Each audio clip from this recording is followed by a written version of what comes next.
Mpendwa, nakukaribisha, ninakukaribisha sana.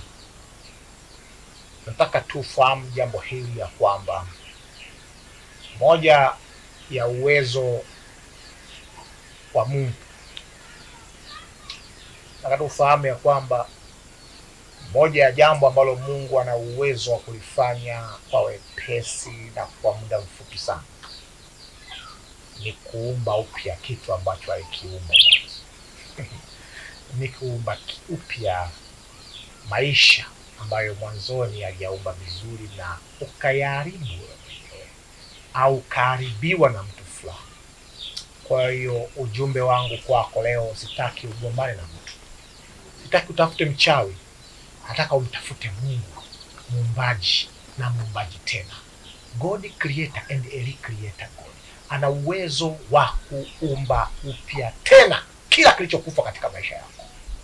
Ndiye Mungu ambaye ninakuletea habari zake, na ukimwelewa hivi Mungu utamfaidi sana. Huna sababu ya kukata tamaa, huna sababu ya kufa moyo, huna sababu ya kuhairisha maisha, huna sababu ya kuchoka. Mungu ana uwezo wa kukuumba upya, kujaza nguvu mpya na kukutia hamasa ya kusonga mbele katika maisha ambayo ulikuwa umefikia hatua sasa umekata tamaa. Shetani tu ndio amekufikisha hapo ulipo, lakini Mungu ana uwezo wa kugeuza, na uwezo huu ni uwezo mdogo sana kwake, ni kitu kidogo sana. Je, kuna jambo gani gumu ambalo Mungu haliwezi kwenye maisha yako? Unasema, mtumishi, unayatoa wapi mambo haya? Mbona mimi hivyo hivyo? Kwa jinsi nimeshaambiwa, inawezekana nimetumika katika uovu fulani.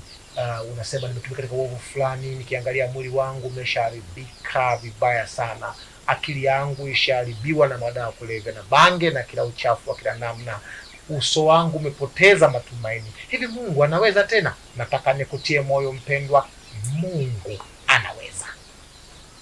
Anaweza. Mungu anaweza kukuumba upya. Atakuumba sasa, na baadaye atakapokuja mara ya pili atakuumba moja kwa moja.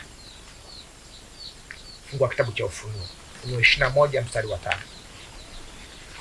Ufunuo 21 mstari wa 5.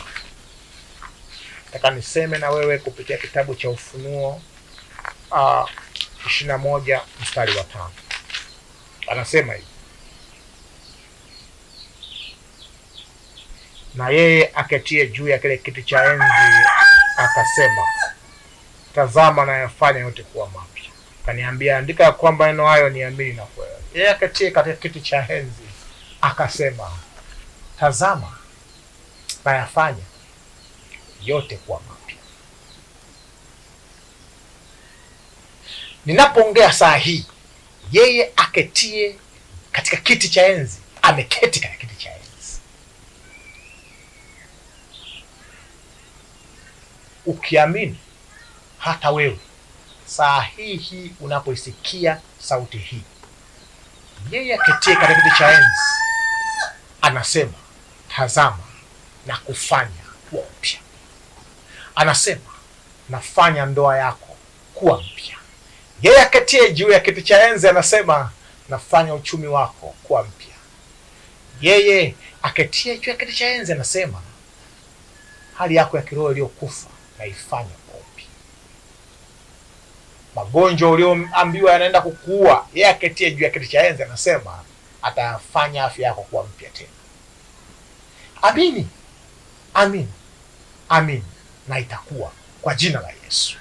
Mungu akuumbe upya, Mungu akufanye upya, na anapokuumba upya sasa, Bwana akuumbe vizuri na akili yako nzuri, impende Mungu na mambo yake, na hivi karibuni Bwana akija kufanya mambo yote mapya moja kwa moja milele na milele, na wewe naye uwepo na familia yako, kwa jina la Yesu, amen.